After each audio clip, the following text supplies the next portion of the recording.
दोस्तों, जहां मुसलमान इस वक्त अपने हकीकी खुदा को बोले हुए हैं, इबादत और मस्जिद से कोसों दूर हैं, कुरान पाक नहीं पढ़ते और ना ही सुनते हैं, लेकिन जानवर जिन्हें हैवान कहा जाता है वो भी अपने हकीकी रब को नहीं बोलते। सुबह शाम अपने अंदाज में खुदा की वादानियत बयान करते हैं।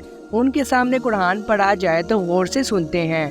दोस्तों, इसी तरह का एक वाक़या जामिया रहमानिया बिहार में सुबह के वक्त मदरसे के बच्चे कुरान पढ़ रहे थे।